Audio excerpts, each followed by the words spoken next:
जय हिंद प्यारे बच्चों। मैं आज आप लोगों के सामने एक नया टॉपिक लेकर के प्रस्तुत हुआ हूँ, जिसका नाम है चतुर्थांश मान। ठीक है, इसको अंग्रेजी में क्वार्टाइल भी बोलते हैं। बच्चों, जैसा कि आप लोगों को पता होगा कि माध्यिका ऐसा मान होता है जिसको बराबर दो भागों में वो विभाजित करता है। माध्यिका के साथ साथ ऐसे बहुत सारे मान होते हैं जो कि या मान बताने का काम करते हैं, कह सकते हैं। जैसे कि हम लोग दशांश मान पढ़े हैं, जो अपने पदों को 10 बराबर भागों में क्या करता है, बांटता है, विभाजित करता है। ठीक उसी प्रकार से शतांश मान, जो कि प्राप्तांकों को विभिन्न 100 बराबर भागों में बांटता है। ठीक उसी प्रकार से एक नाम आता है चतुर्थांश। ठीक है, जो कि ये भी क्या करता है, प्राप्तांकों को 4 बराबर भागों में विभाजित करने का काम करता है। मान लीजिए ये कोई प्राप्तांक है और इसी को क्या किया गया, 4 बराबर भागों में बांटा गया, जिसको हम लोग बोल सकते हैं Q0, Q1, Q2 या फिर Q3। ये क्या है, 4 भाग हैं, जो प्रत्येक भाग क्या है, समान रूप में विभाजित किया गया है। ठीक है, इसमें अधिकतर इन्हीं तीनों मानों को ज्ञात किया जाता है और इस Q1 को बोलते हैं न्यूनतम मान। न्यूनतम मान बोला जाता है।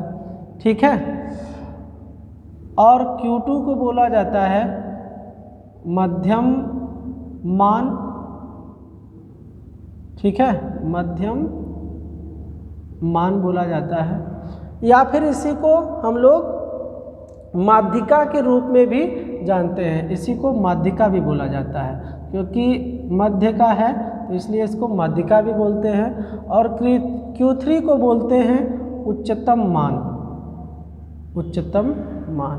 तो ये आप लोगों को चतुर्थांक मान की गणना करने के लिए मुख्यतः 3 मानों की आवश्यकता पड़ती है। एक तो न्यूनतम मान की, दूसरे माध्यिका की या मध्यम मान की आवश्यकता पड़ती है, और तीसरा आपका उच्चतम मान की आवश्यकता पड़ती है। तो चतुर्थांक में भी गणना करने के लिए प्यारे बच्चों 2 तरह की गणना आप कर सकते हैं। एक तो होता है अव्यवस्थित आंकड़ों की गणना विधि, और दूसरा होता है व्यवस्थित आंकड़ों की गणना विधि। तो सर्वप्रथम हम लोग आप लोगों को अव्यवस्थित आंकड़ों की किस प्रकार से गणना की जाती है उसको देखते हैं। तो अव्यवस्थित आंकड़ों की गणना करने के लिए जो फार्मूला होता है, चतुर्थांक को हम लोग QN द्वारा प्रदर्शित करते हैं। इसका सांकेतिक चिन्ह होता है QN। तो इसका जो फार्मूला होता है QN बराबर स्मॉल n छोटे कोष्ठक में n+1/4 वां मान। ठीक है, स्मॉल n जो होता है चतुर्थांश मान की संख्या होती है, जो हमें मान ज्ञात करना रहता है उसकी संख्या होती है। n क्या है, प्राप्त आंकड़ों की संख्या, नंबर्स ऑफ आइटम्स होते हैं जो आपको पहले से ही प्राप्त होंगे।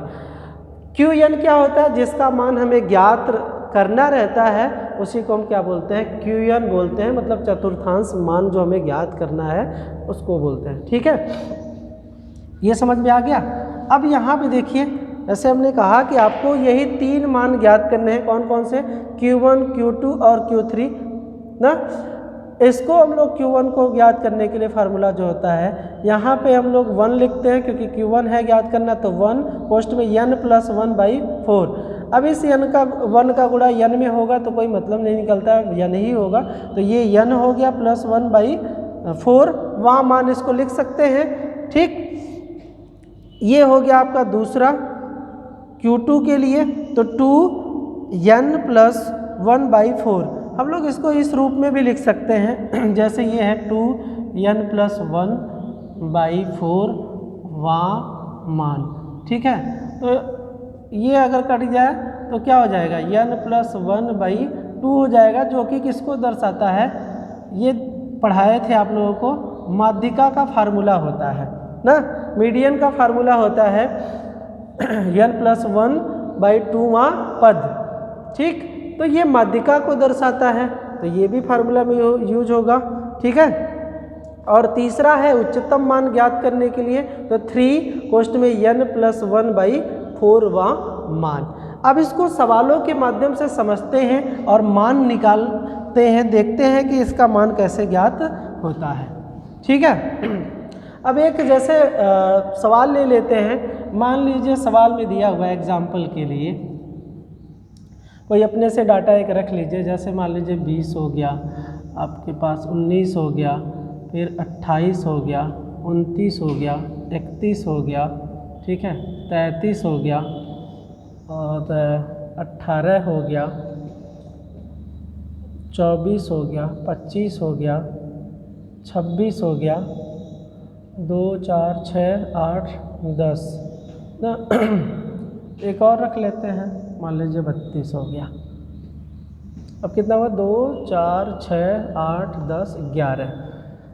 ऐसा सवाल मान लीजिए दिया हुआ है, जो डाटा आपके सामने है यहाँ पर, कि 20 है, 19 है, 28 है, 29 है, 31 है, 33 है, फिर उसके बाद 18 है, 24 है, 25 है, 26 है, 33 है।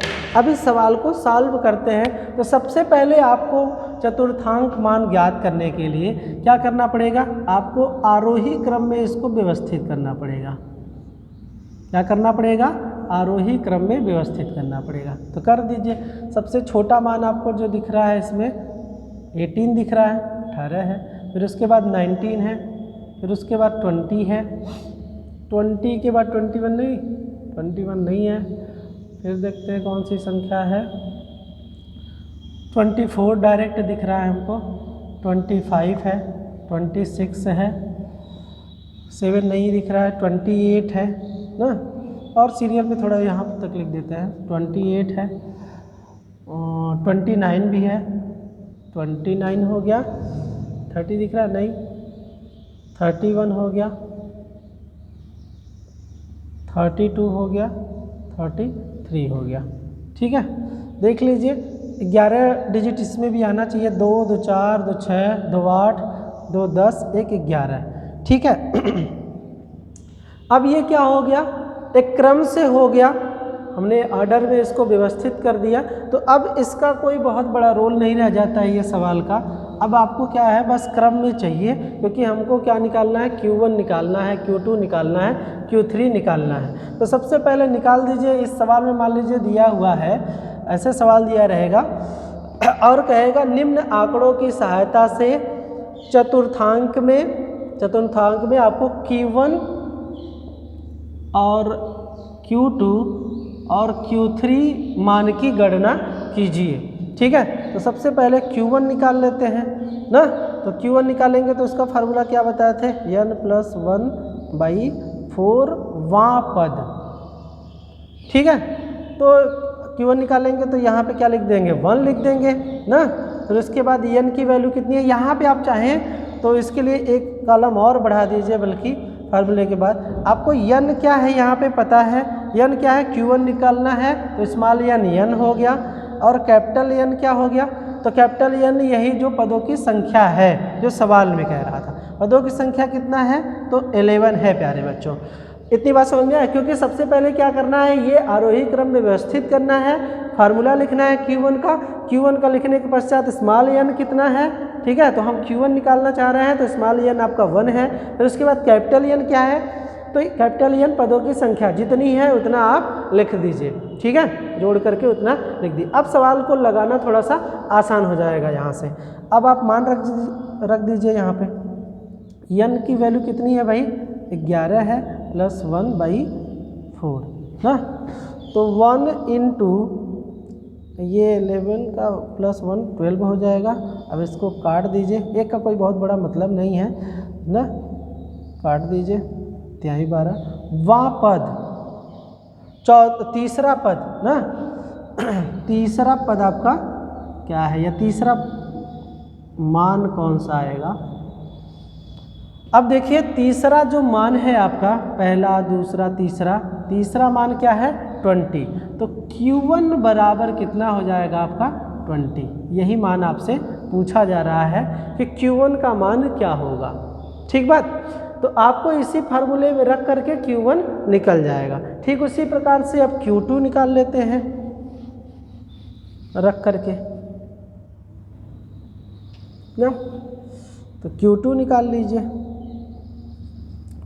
Q2 बराबर 2n+1/4। ठीक है, अब यहाँ पे n की वैल्यू कितनी है, स्मॉल n की 2 है और कैपिटल N की वैल्यू तो 11 ही है ना। 2 डायरेक्ट मान रख देते हैं, अगर यहाँ पे n ही रख करके देख लीजिए, या तो फिर 2 ही रखिए, क्या करना है कोई दिक्कत नहीं है। 11+1/4 वां पद या वां मान।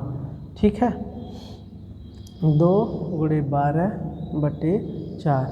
ठीक है, 3 6 वां पद, छठवां पद। ठीक है, तो छठवां पद कौन सा है भाई आपका, पहला दूसरा तीसरा चौथा पांचवा छठवां, तो छठवां पद कितना हो जाएगा, Q2 बराबर कितना हो जाएगा 26 हो जाएगा। ठीक है, ये आपका Q2 प्राप्त हो गया। ठीक उसी प्रकार से आपसे पूछ रहा है कि Q3 का मान कितना होगा ना, तो Q3 का भी मान निकाल लीजिए यहाँ से। आप चाहें तो यहाँ से आपको मान पता है, जैसे अगर हम कहें कि n+1/4 की वैल्यू जो आपको पता है, जैसे n+1/4 की वैल्यू कितनी है आपको पता है यहाँ से ना, कितना 3 पता है, यही ना। देखिए जैसे 11+1/4 करेंगे ना, तो कितना आ जाएगा 12/4, 3 पता है जो Q1 का मान आया था। तो अगर Q3 निकालना है यहीं पे, अगर आपको Q3 निकालना है, ठीक है, तो आप चाहें, क्योंकि ये कह रहा है 3n+1/4 यही कह रहा है ना, तो यहाँ हमें कितना इतना इसका वैल्यू पता है, कितना है 3 है, तो 3 × 3 कर सकते हैं, तो 9 डायरेक्ट आ जाएगा, तो Q3 बराबर 9 आ जाएगा, है कि नहीं, 9 आ जाएगा। तो 9वां जो पद होगा वही क्या कहलाएगा, Q3 कहलाएगा ना। तो गिन लीजिए, पहला दूसरा तीसरा चौथा पांचवा छठवां सातवां आठवां नौवां जो पद आ जाएगा 31 आ जाएगा, तो Q3 बराबर कितना हो जाएगा 31। ये आंसर निकल गया। तो आपको जब यहाँ पे ध्यान रखिए, Q1 का मान जब निकल गया ना, तो उसी में क्या करिए, 2 का गुणा कर दीजिए, Q2 का निकल जाएगा, 3 का गुणा कर दीजिए, Q1 वाले में 3 का मान निकल जाएगा। बस उसके अनुसार आपको देख करके सवाल को सॉल्व कर लेना है। ठीक है, तो बहुत ज़्यादा कठिन नहीं है प्यारे बच्चों, बस ध्यानपूर्वक आप देखेंगे समझेंगे तो इस सवाल को आसानी से आप सॉल्व कर सकते हैं, जिससे कि आप उसके मान की गणना आसानी से कर लेंगे। ठीक है, तो आपसे सवाल में Q1 पूछे, Q2 पूछे, Q3 पूछे, तो आप आसानी से लगा पाएंगे। ठीक है, चलो आज के लिए इतना ही रखते हैं।